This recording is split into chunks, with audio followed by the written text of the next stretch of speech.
하나님 아버지, 참으로 감사합니다. 이 귀한 주님, 살아있는 산돌이요 생명의 돌이신 주님께서 죽음의 돌이요 완악한 깨질 수 없는 돌을 깨뜨리시고 우리의 마음을 새로운 생명으로 바꿔주시니 감사합니다. 오늘도 말씀이 우리의 마음을 새롭게 하고 부드럽게 하여 주님 앞에 순종하고 또 기쁨으로 돌아가는 귀한 시간 될 수 있도록 인도하여 주옵소서.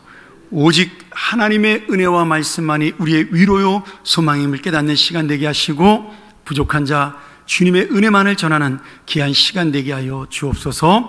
예수님의 이름으로 간절히 기도합나이다. 아멘. 우리가 계속해서 양과 목자에 대한 이야기를 나누고 있습니다. 제가 지난주에 잠깐 말씀을 드렸지만 양은 착하고 쉬운 그런 가축이 아닙니다.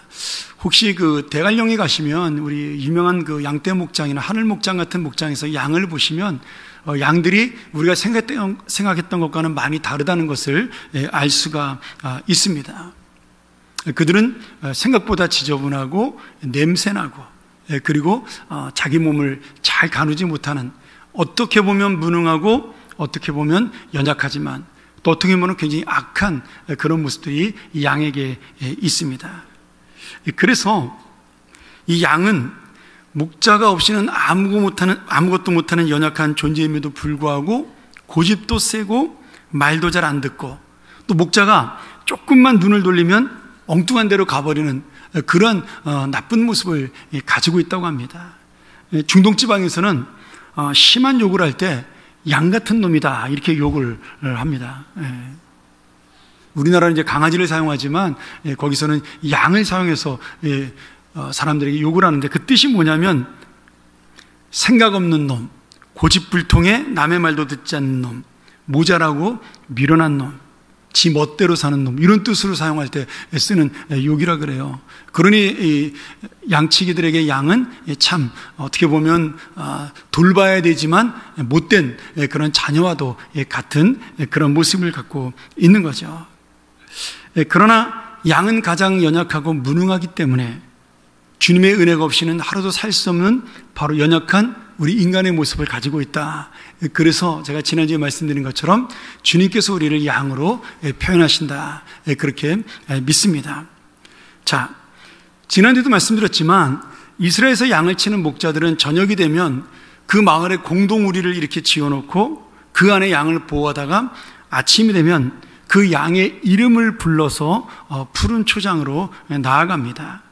이 울타리는 밤새 양에게 안식을 주고 또 목자는 그 울타리에 문이 없는 곳에 직접 본인의 문이 되어서 양을 보호하는 그런 정말 보호자요 인도자의 역할을 감당하게 되는 겁니다. 그런데 아침에 양이 그 각자의 그 목자를 따라 나갈 때 그 이름을 불러서 그 목자를 따라 나가는 것이 참으로 신기합니다. 그것을 성경에서는 목자가 양을 하는 것처럼 양도 그의 이름을 들을 때 그 소리를 안다라고 표현하고 있는 거죠. 그래서 오늘 말씀은 예수님께서 양같이 연약한 우리를 너무나 잘 아시기 때문에 참된 목자가 돼서 우리를 어떻게 가장 잘 인도하는가를 보여주는 그런 내용을 말씀해 주고 있는데요. 이 말씀을 통해서 나를 나보다 더 잘 아시는 주님의 은혜를 만나고 그리고 그 주님의 은혜를 통하여 위로받는 우리 귀한 시간 되기를 간절히 축원합니다. 첫 번째는 오늘 주님께서 우리를 아신다는 의미는 우리의 육신과 영혼 그리고 마음의 생각까지도 아신다, 그런 뜻입니다. 우리가 읽었던 14절에 나는 선한 목자라 나는 내 양을 알고 양도 나를 안다 이렇게 말씀하고 있죠. 그런데 이 선한 목자의 조건이 뭐냐면 바로 양이 누군지를 안다라는 거예요. 그리고 그 목자의 양이 되는 조건이 뭐냐면 양도 목자를 아는 것입니다. 그런데 재밌는 거는 이 안다라는 단어가 오늘 14절에 나오는 안다라는 단어와 우리가 읽지는 않았지만 지난주에 읽었던 4절 말씀에 나오는 안다라는 단어와 다른 뜻을 가지고 있습니다. 우리나라 말로는 똑같이 안다라고 번역을 했는데 양이 목자의 음성을 듣고 안다라는 그 4절의 말씀에는 그 에이도라는 헬라어를 쓰고 있습니다. 근데 이 에이도라는 헬라어는 어떻게 아는 것이냐면 내가 눈으로 보거나 소리를 듣고 그 겉모양을 피상적으로 아는 것을 에이도라는 이 단어를 씁니다.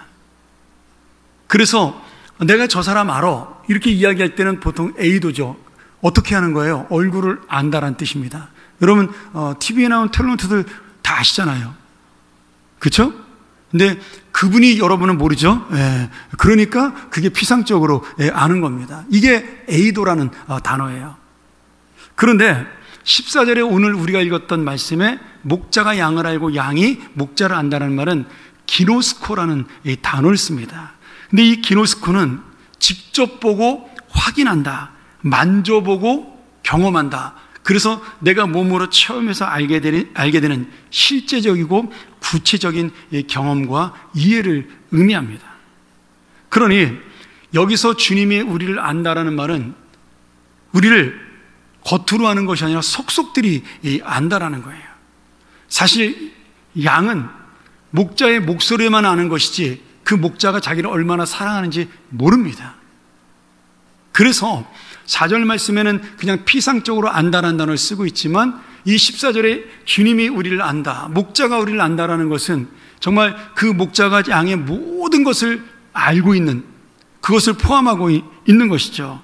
그래서 구약에서는 이 안다라는 기노스코라는 단어를 히브리어로는 그 야다라는 단어를 있습니다. 근데 이 야다는 부부지간에 쓰는 단어예요. 가족 간에 쓰는 단어입니다. 같이 살아서 그 사람의 모든 것을 안다라는 그 뜻을 가지고 있습니다. 뭐 같이 산다고 해서 다 아는 건 아니지만 그래도 정말 그 사람의 어떤 단점, 장점, 숨어있는 부분까지도 아는 것이 같은 가족 아니겠습니까? 그런 의미로 지금 주님께서 우리에게 목자는 양을 안다는 단어를 쓰고 있는 거죠. 그런데 14절에 양도 목자를 안다는 말을 할 때 똑같은 이 기노스코라는 단어를 쓰는 것은 양도 그런 주님의 마음을 알아야 진정한 주님의 사랑을 만날 수 있다는 의미를 가지고 있습니다. 자, 주님이 양의 이름을 부를 수 있는 것은 그 이름을 주인이 지어주었기 때문이에요. 양에게 이름을 불러줬을 때 그 양은 자기의 이름을 기억하는 게 아닙니다. 목소리를 기억하는 거죠. 지식적으로.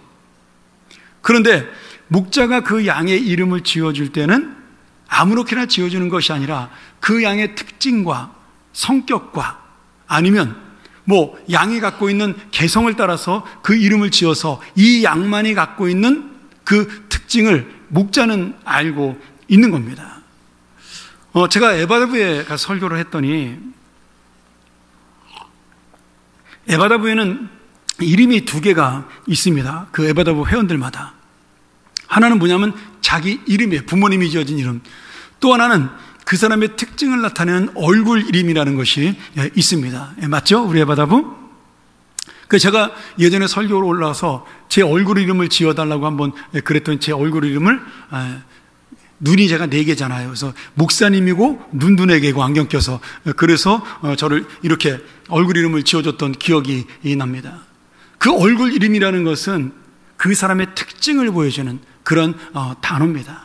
그리고 본인이 얼굴 이름을 지을 수도 있어요. 내가 이러이러한 성격을 갖고 있으니까 나에게 이런 이름으로 불러달라. 그건 뭐냐면 나를 잘 알아주고 나와 친하고 싶다라는 표현인 겁니다. 교회에서도 성도들의 이름을 부르는 것과 부르지 않는 것은 많은 차이가 있는 것 같아요. 제가 한 사람 한 사람의 이름을 불러가며 기도하고 또 그들에게 사랑을 베푸는 것은 간심이 있다라는 증거입니다. 제가 이 말씀 준비하면서 그 생각도 해봤어요. 교회가 너무 크면 안 되겠다. 제가 저희 교회 교인들 이름 100% 기억한다고 장담 못하는데 좀 잊어버릴 때도 있더라고요. 또 이제 나이 먹어서 그런지. 근데 거의 다 기억을 하거든요, 제가. 그러니까 여러분 얼마나 좋아요. 담임 목사가 온 교인의 이름 하나하나를 다 알고 있다는 것이. 여러분 큰 교회 가면요, 담임 목사님들은 교인의 이름을 잘 모릅니다. 장로님, 안수 집사님, 권사님 정도 이름은 알지 몰라도 은교인의 이름을 알 수가 없는 거죠. 그래서 우리 교회보다 더 커지면 좀 그런 불편함이 있겠다. 뭐 더 커지면 좋겠지만 그런 생각도 한번 해봤습니다. 여러분, 이름을 불러준다라는 것은 내가 그 사람을 지금 알고 있고 관심을 갖고 있다라는 그러한 의미가 되는 겁니다. 그래서 지금 주님께서 우리의 이름을 불러준다, 그 말은 단순히 내 이름을 안다는 말이 아니라 우리의 좋은 것도 알고 계시고 우리의 나쁜 것도 알고 계시고 내 고통도 알고 계시고 어려움도 알고 계시고, 그러면서 한편으로는 내 안에 숨어있는 죄까지도 다 알고 있다, 그런 의미를 갖고 있는 겁니다. 그런데 놀라운 건 주님이 우리의 모든 것을 알고 있는데 그 알고 있는 것 중에 우리의 약한 부분들이 있습니다. 내 부족한 부분, 나쁜 부분도 있죠. 근데 그 모든 것을 알고 있음에도 불구하고 주님은 우리를 버리시거나 포기하지 않으신다는 거예요. 이것이 바로 우리를 알고 계시는 주님의 완전한 사랑입니다. 여러분, 가끔 사람들은요, 자신이 자기를 잘 모를 때도 있어요. 내 안에 숨어있는 생각들을, 고통들을, 상처들을 모를 때도 있습니다. 그래서 상담을 해보면 그 안에 어렸을 때 숨어있는 상처가 이렇게 드러나서, 아, 이분이 이것 때문에 이렇게 그동안 아파했는데 눈에 보이는 현상만 바라보고 우리는 이 사람이 이런 분이었구나 하고 생각을 했더니 그게 아니고 그 안에 숨어있는 아픔들이 어렸을 때 가지고 있던 것들이 있는 거예요. 그런 상담을 통해서 내가 몰랐던 사실들, 나에 대해서 알게 되는 겁니다. 그런데 주님은 이미 그렇게 저 바다 깊숙이 숨겨져 있었던 모든 그런 해물들처럼 우리 안에 있는 그런 죄까지도, 연약함까지도 다 알고 계신다, 그런 의미죠. 어쩌면 그렇기 때문에 이 세상에서 버림받고 무능하고 자기 인생을 포기하고 스스로 나는 아니라고 생각하는 그 인생조차도 주님께서는 그를 아시고 그를 품어주시고 안아주십니다. 그래서 바로 오늘 주님이 가장 나를 잘 아시고 이해하시는 진정한 목자라는 사실을 깨달아 오늘 그 나를 잘 아시는 주님을 만나고 위로받는 그 주님 때문에 내가 정말 참된 마음에 그 기쁨을 누리는 그런 귀한 믿음의 삶이 되기를 간절히 축원합니다. 이 두 번째는, 주님께서 우리를 아신다는 것은 당신의 생명과 바꿀 만한 소중한 존재로 지금 나를 인정하고 있다, 이런 의미가 됩니다. 10장 15절에 우리가 읽은 말씀에 보면, 아버지께서 나를 아시고 내가 아버지를 아는 것 같으니 나는 양을 위하여 목숨을 버린다. 지금 내가 양을 향하여 목숨을 버리고 싶은 이 사랑의 마음, 우리를 너무나 소중히 여기고 가치 있게 여겨서 죄인이지만 우리를 위해서 당신의 그 생명을 드리겠다는 그 마음을 하나님 아버지는 아신다라는 거예요. 근데 양은 모른다는 거죠. 그래서 주님께서 지금 안타깝게 말씀하시는 거예요. 내가 너희를 위하여 나의 목숨을 버리노라.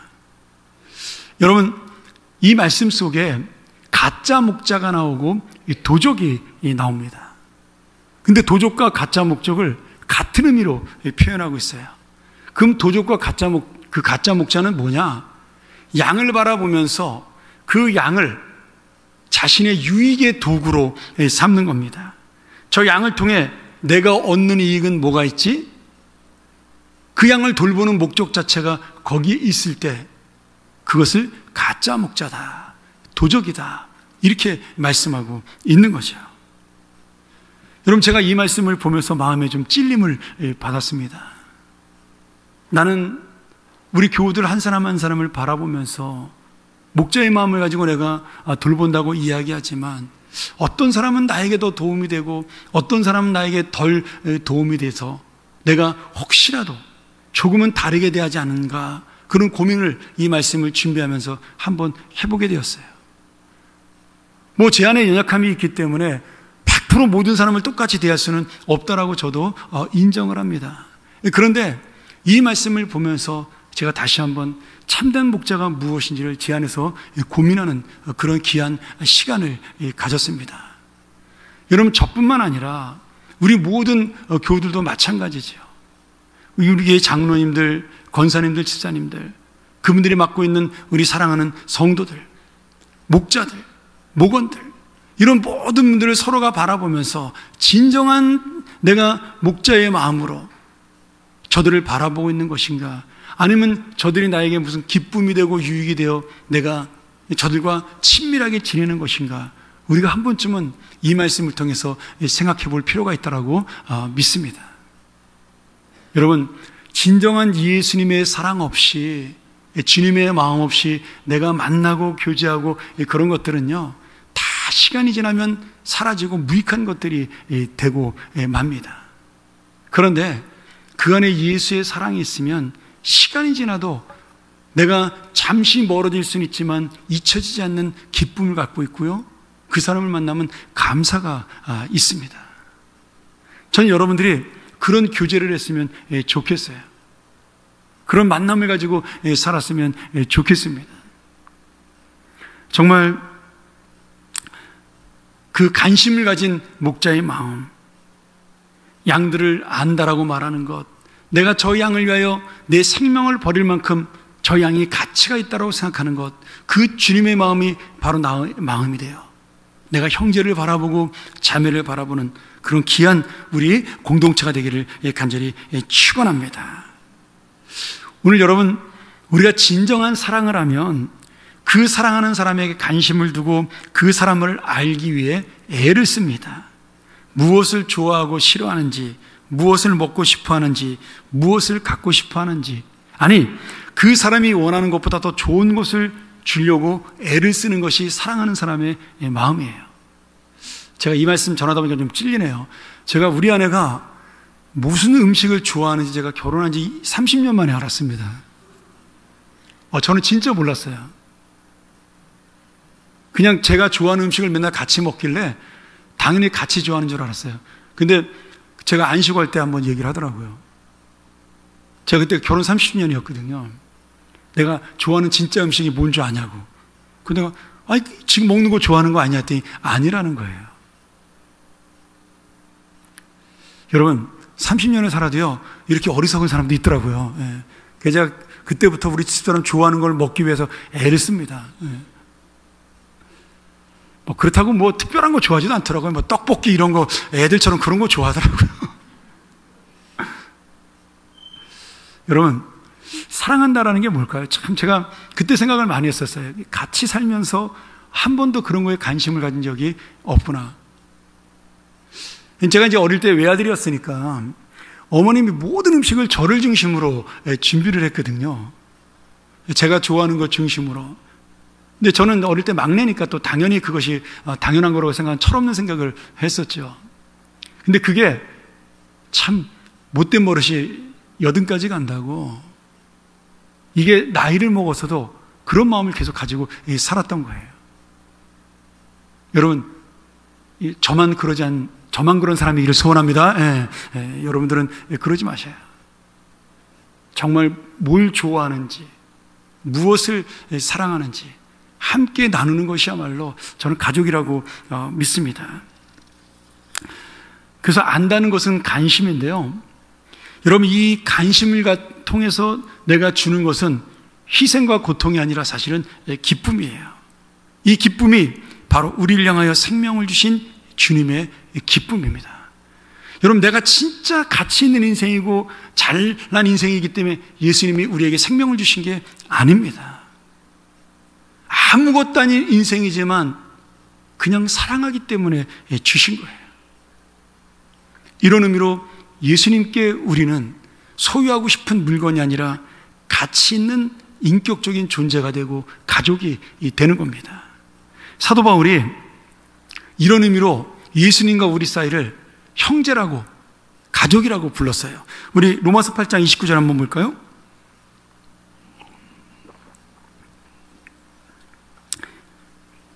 공동번역으로 제가 좀 쉽게 읽도록 하겠습니다. 하나님께서는 이미 오래전에 택하신 사람들이 당신의 아들과 같은 모습을 가지도록 미리 정하셨습니다. 지금 우리를 하나님의 아들 예수 그리스도와 같은 모습이 되도록 작정하셨다는 거죠. 그래서 예수 그리스도께서는 많은 형제, 우리를 포함한 많은 형제 중에서 맏아들이 되셨습니다. 자, 지금 사도 바울이 하나님과 우리의 관계를 설명을 하면서 내가 하나님의 은혜를 받고 구원을 받으면 하나님을 아버지로 모시는 그러한 하나님의 자녀가 된다. 그러면서 우리 안에 혈육이 아닌 영적으로 맺어진 가정에 대한 설명을 하고 있는 거예요.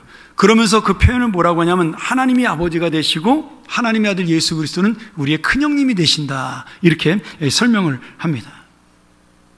여러분, 큰형님의 의미가 무엇일까요? 장남의 가치가 무엇일까요? 우리나라 동양 속 그 풍습에도 장남을 굉장히 기이 여기는 풍습이 있지 않습니까? 큰아들에 대한 기대감. 근데 여러분, 그 큰아들에 대한 기대감 때문에 그것 때문에 또 상처받는 그 다른 자녀들도 많이 있지만 실제로 그 큰아들은 왜 그런 기대를 갖고 있었는지 우리가 알고 있어야 돼요. 그것이 단순히 아버지의 사랑을 받고 아버지의 권위를 이어받는 그런 의미를 말씀하는 것이 아니에요. 큰아들은 아버지 대신 가정을 책임지는 사명을 갖고 있기 때문에 가치가 있는 겁니다. 구약성경에서 맏아들, 다시 말하면 장자의 그 직분이라는 것은요, 단순히 아버지의 재산을 물려받고 아버지의 권위를 물려받는 그 정도로 끝나는 것이 아닙니다. 그것을 물려받는 이유와 목적이 중요해요. 제가 옛날 야곱에 대한 이야기를 할 때 그 설명을 잠깐 드렸었는데, 진짜 중요한 이유는 그 재산을 모두 물려받아서 잘 먹고 잘 사는 것이 아니라 그 수많은 자기 족장 가족들에게 나누어주고 함께 인생을, 생활을 책임지는 거예요. 전쟁이 나면 제일 먼저 나가서 앞에 나가 그 싸움터에 진격을 하고, 그리고 어려운 일이 있으면 제일 먼저 나서서 그 일을 해결하고, 그것이 바로 큰아들의 사명이고 장자의 직분의 사명입니다. 이 사명 때문에 하나님이 장자의 직분을 높이 세워 주신 거예요. 누가복음 탕자의 비유에도 이런 이야기가 나오죠. 여러분, 그 누가복음 탕자의 비유에 보면 둘째 아들, 아버지의 재산을 미리 상속받아가지고 집을 나갔던 둘째 아들은 아버지를 뭘로 받죠? 나에게 재산을 물려줄 그러한 물질적인 관계로 받습니다. 그러니까 아버지의 재산을 물려받은 다음에 완전히 관계를 끊어버리고 집을 나간 겁니다. 단절의 관계를 가진 거죠. 그런데 아버지는 그 전에는 아들이 집에 있을 때는 그렇게까지 아들을 돌보지 않았지만 그 둘째 아들이 집을 나간 다음 날서부터 그 아들이 집에 돌아올 때까지 문 밖에서 저녁마다 그 아들을 기다립니다. 아들은 아버지를 물질로 봤어요. 그러나 아버지는 아들을 가족으로 본 것이죠.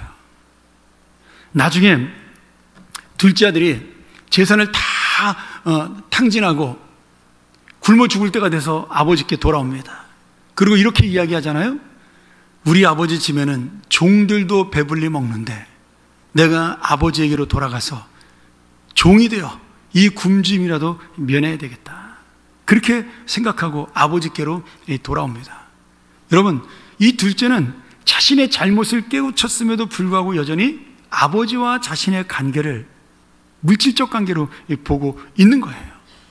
내가 아버지에게 단절하고 나왔으니 아버지도 나와 단절했을 것이라고 생각을 하는 거죠. 그런데 아버지가 그 문 밖에서 쭈삣거리고 들어오지 못하는 둘째 아들을 발견하게 됩니다.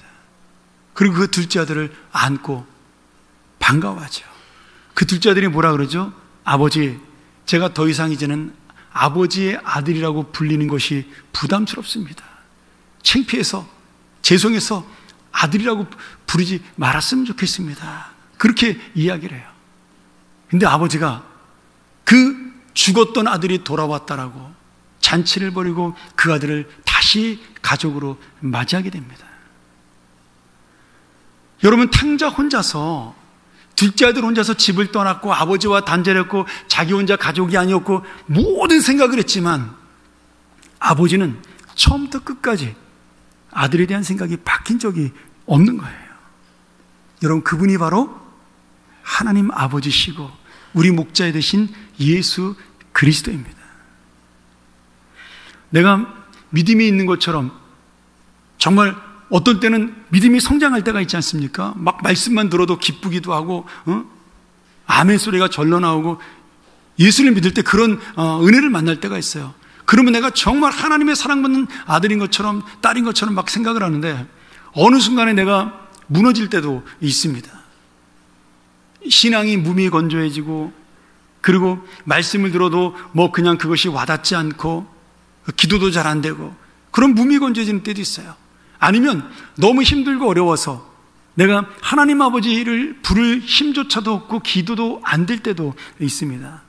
그러면 우리는 마음에 부담과 꺼리낌을 가지고 하나님께 나아가는 것을 두려워합니다. 여러분, 그때 나가는 것이 진짜 자식이에요. 그게 기도입니다. 기도가 다른 게 아니에요, 여러분. 아버지께 매달리는 것이 기도인 거예요. 물론 여러 가지 기도의 종류가 있지만 여러분, 여러분의 생각과 여러분의 상황과 환경과 마음과 감정에 따라 하나님이 바뀌시지 않아요. 우리는 바뀌어요. 우리는 하나님을 이렇게도 생각하고 저렇게도 생각하고 하나님이 이랬을 것이다 저랬을 것이다 혼자 상상의 나라를 막 펼치지만 하나님은 태초부터 지금까지 우리에 대한 사랑과 마음이 바뀐 적이 없으세요. 그게 바로 탕자를 안아주신 아버지예요. 그리고 그 아버지가 형에게 이야기하잖아요.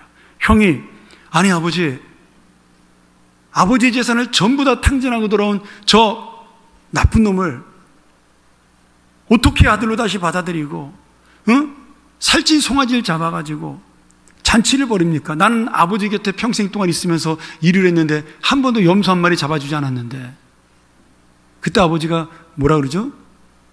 죽었던 네 동생이 돌아왔다. 여러분, 큰아들도 말은 안 했지만 아버지를 물질로 본 거예요. 지금 있는 재산이 누구 거예요? 아버지 건 겁니다. 여러분, 소를 잡든 양을 잡든 내가 잔치를 벌이면 아버지가 뭐라 그러겠어요? 그런데 아버지의 것이라고 자기 스스로 이렇게 딱 틀을 짜가지고, 제가 지난주에 이 프레임 기억이 안 나가지고 왁구라는데 죄송합니다. 이 틀을 짜가지고 이 재산은 아버지 거야. 난 아버지가 죽는 날까지 이거 못 써. 그렇게 생각하다가 둘째가 와가지고는 갑자기 송아지 잡으니까 질투심이 확 일어난 거죠. 분노도 일어나고. 여러분, 그게 악한 생각인 거예요. 아버지는 이미 그 모든 것을 아들 거라고 생각하고 있는데 이 아들은 아버지를 물질로 보고 있는 거예요.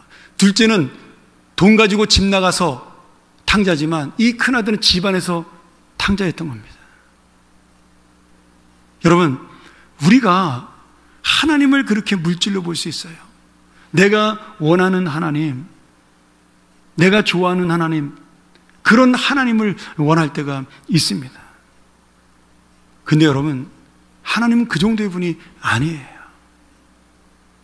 하나님은 내가 생각하는 것보다 훨씬 더 크고 무한한 우리에 대한 사랑과 은혜를 가지고 우리를 동행하시고 함께 하시는 계획을 가지고 계신 놀라우신 아버지이십니다. 할렐루야.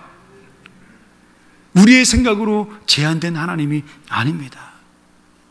여러분, 내가 하나님 앞에 내 감정을 가지고 기도하고 내 감정을 가지고 믿음을 판단하면 여러분은 지금 하나님을 물질로 보고 있는 이 아들들과 같은 어리석은 자에 불과합니다. 오늘 그러기에 에서와 야곱이 이것을 몰라서 그 장자의 직분을 뺏으려고 형을 속이고 아버지를 속이고 뺏겼다고 동생을 죽이려고 하고 이런 어리석은 일을 벌이는 거예요. 여러분, 장자의 직분은요, 그 사명을 가지고 살아가면 하나님의 복을 받는, 누구나 받는 직분인 겁니다. 오늘 여러분이 그 마음을 가지고 살아가면 여러분이 바로 장자예요.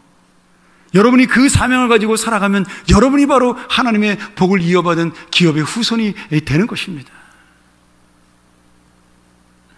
목자가 사나운 짐승으로부터 목숨을 걸고 양을 지키는 것은 그 그 양이 물질이 아니라 나에게 가족이 되기 때문입니다.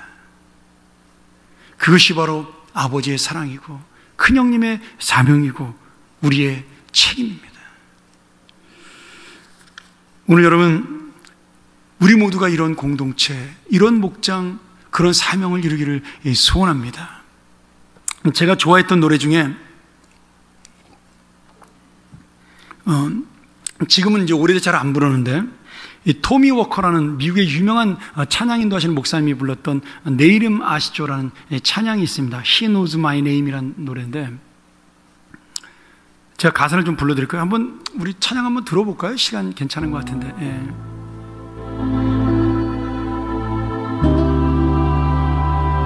1절만 좀 듣도록 하죠.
예.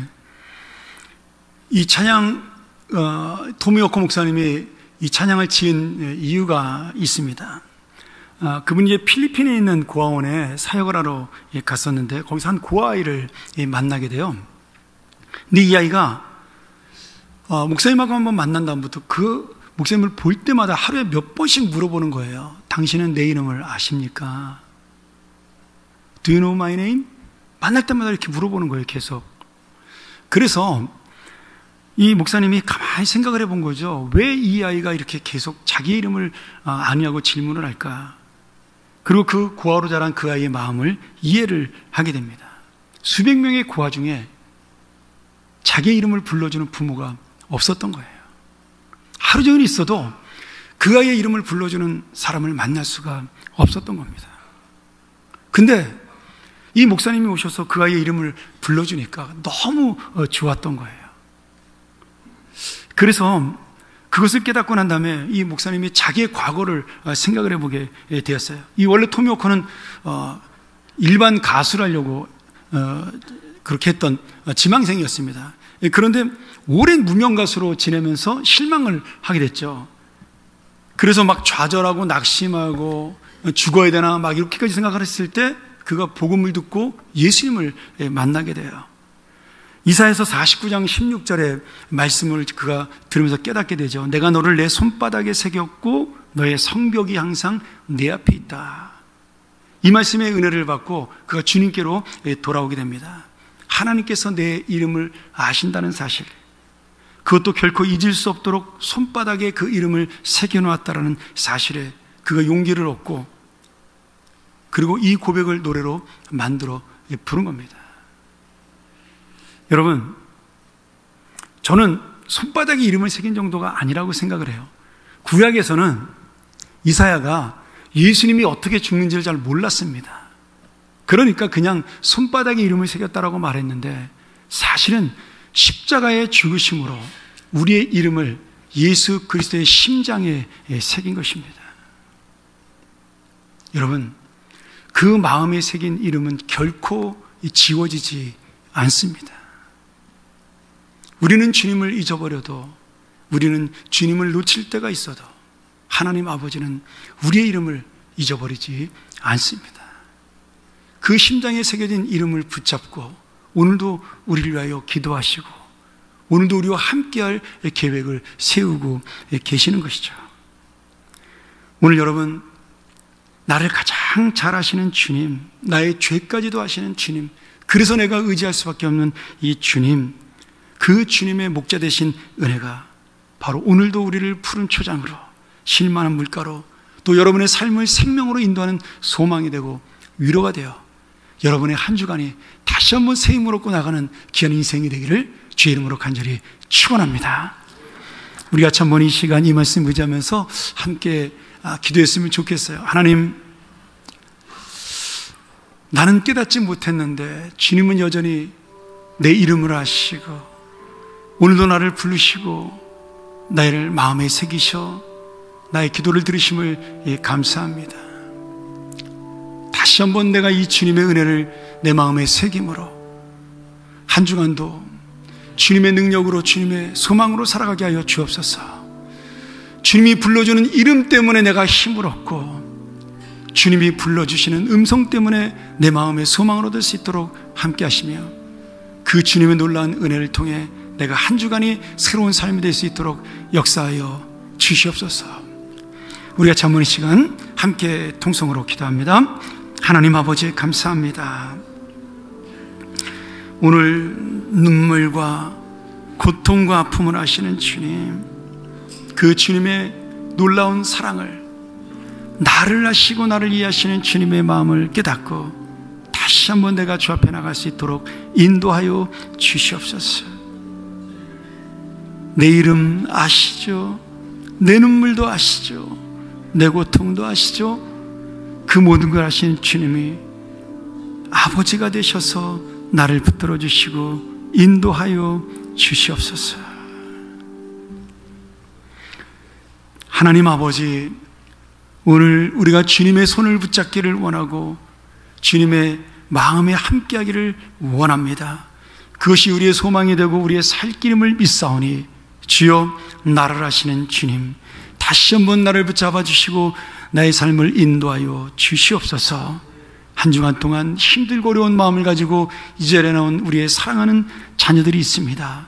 저들의 마음속에 위로하여 주시고 동행하여 주시고 새로운 소망 주셔서 주님의 능력으로 함께 살아가는 목자 되신 주님 때문에 그 날마다 함께하는 자리가 푸른 초장이 되고 실만한 물가가 되는 이 날마다의 기쁨의 인생이 되게 도와 주시옵소서. 예수님의 이름으로 간절히 기도합나이다. 아멘.